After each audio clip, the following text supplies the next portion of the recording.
Welcome to this special podcast, Survival Maths of the Middle East. We're looking at the nuts and bolts, the undercurrents, the hidden calculations, the huge, messy equation behind the why of the present conflict. We recorded this just a few days after getting back from Israel in March 2026, after being stranded there longer than expected. And during that extra time, we had conversations. We asked questions and did our own digging into what honestly felt like a quagmire of unknowns, almost like underground rivers, feeding the what and the why of what's happening right now. So while it was still all fresh in our heads, we felt it was important to sit down and record our thoughts, our questions, and what we found. So the hope is that this series acts almost like a Google Translate for some of Israel's actions, especially those that, from the Western perspective, can feel quite difficult, confusing, or even impossible to understand. This isn't about having all the answers. It's about trying to understand the maths of survival in a region where every decision seems to carry a cost.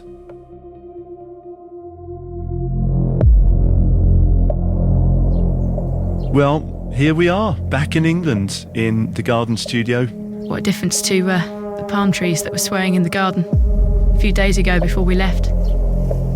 On Shabbat morning on the 28th of February, cleaning my teeth, and the sirens went off for the first time, and I was like, here we go. Yes, suddenly you're under missile fire. Watching this incredibly complex, really expensive actually, as we'll find out later, defence system, these intercepts going on above your head. Very different experience. Yes, different, intense. We spent a lot of time talking to the locals, doing research based on those conversations that we had with them. And you know, what's interesting is those conversations, they started raising questions that we didn't even know were there to ask. Yeah, we were trying to get to the bottom of a lot of the whys, and Israel honestly seems really bad at explaining itself to the outside world. So from curiosity, really, we just wanted to understand Israel's position. And to be honest, that came off the back of hearing all the commentary, the talk shows, the opinions, lots of stuff flying around. Yeah, we really couldn't believe some of the exaggerated, negative characterization of Israel. Because the Israel I've been in, it's far from perfect. And people have real issues with the government. But underneath that, there's this almost unanimous sense in Israel of unity. Whoever we spoke to about the existential position that Israel actually is in.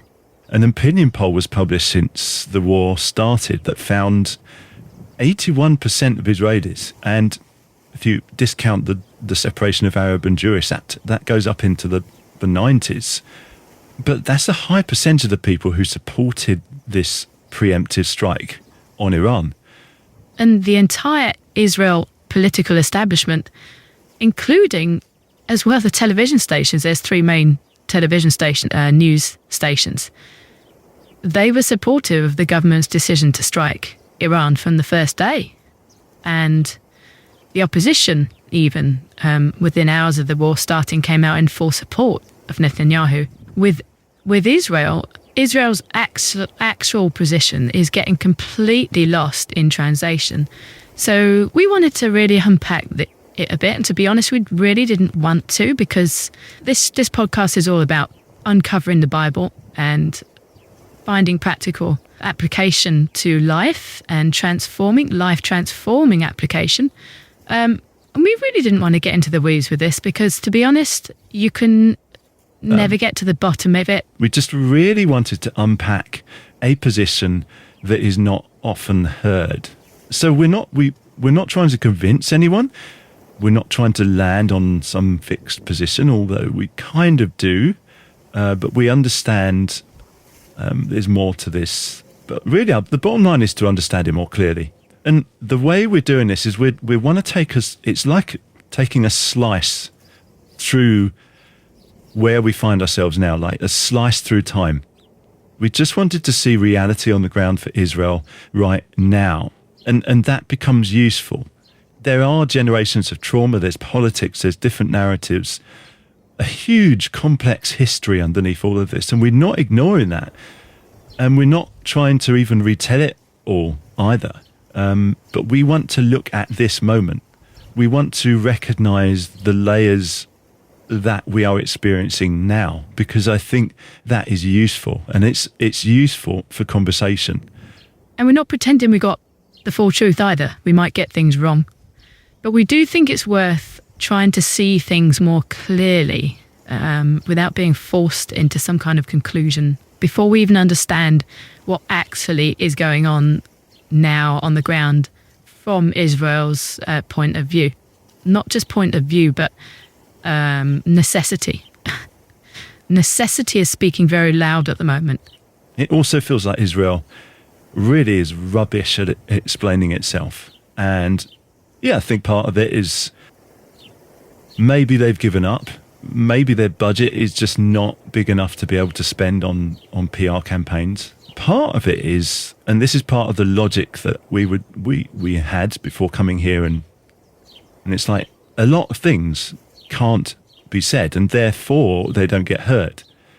And it's crucial data points that feed into the synthesis of whatever is going on out here. And without those data points, information is going to, or the conclusions from the information are going to be skewed. And yeah, there's a lot of covert operations going on here for existential reasons. That means that certain things are not injected into the data set from which the narratives are being talked about. So yeah, there we go. That's part of the logic here. We just want to map out the why. We just want to map out the decisions, the constraints, the trade-offs that Israel have to do. And we don't want to simplify either. We just want to understand how we have ended up here. It's at the end of March 2026 now, and the world is still reeling from what happened at the end of February. And our mission here is to take all this stuff we've got in front of us and just decode what we're going to call the survival maths or the calculus of the Middle East, because it's equational. Things need to balance, and sometimes you don't know, a bit like algebra, what that missing piece is. And on the ground, they're a lot of the time just having to move forward with something, but they just haven't got all the bits and pieces together, and things aren't neat and tidy. Yeah, there's no M theory here, is there, with war? No, M theory being a big theory that explains everything. They really are taking a shot in the dark sometimes. We're going to ask some questions, and we want to break through what looks like tough actions by Israel, even cruel from the outside. We want to look into the why of that. But we want to start with an analogy. Just imagine this. You're severely allergic to bees. Now imagine you're sitting in your living room and you're watching your neighbour coming home with a beehive, and he puts it in his garden, which happens to be outside your window. And you're watching this happen. What do you do? Honestly, I would panic. Yeah, I would too, but there's the problem here. In this scenario, everyone else doesn't have the problem that you have.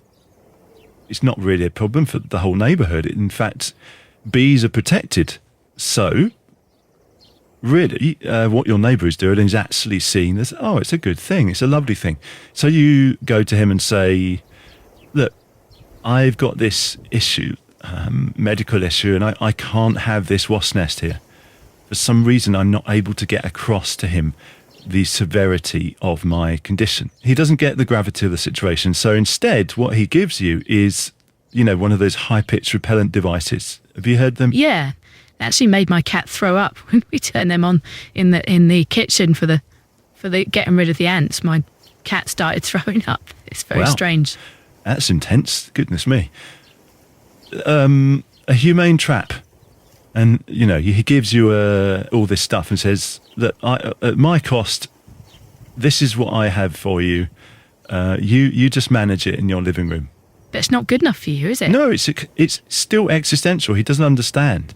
So I go to the council. And they won't back me. Somehow in this fictional world that we're talking about here, legally, somehow this guy is allowed to do it. And now you're getting a bit irate maybe, and you're the unreasonable one. Yeah, so what do? All you can do is close the window and set the traps and use the stuff he's given you, and maybe go and install some motion sensors. You're advised by the council to write a strongly worded letter, to talk it out with the neighbour.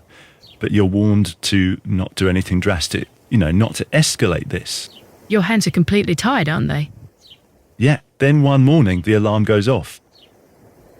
And it's gone off before, it's been nothing before, it's just been a couple of flies by the window. But this morning you get up, you walk into the room, and in your living room the bees are swarming, and you get stung, and you die.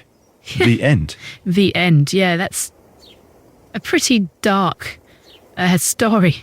But it really is, when you scale that metaphor up to the level of geopolitics, the stakes become the survival of entire nations, which brings us to the context of what we're going to talk about today. And it is a heavy context. So we're going to have a little break here. And when we're going to come back, we are going to start diving in to the actual situation that we uncovered Israel are experiencing in the land, on the ground right now.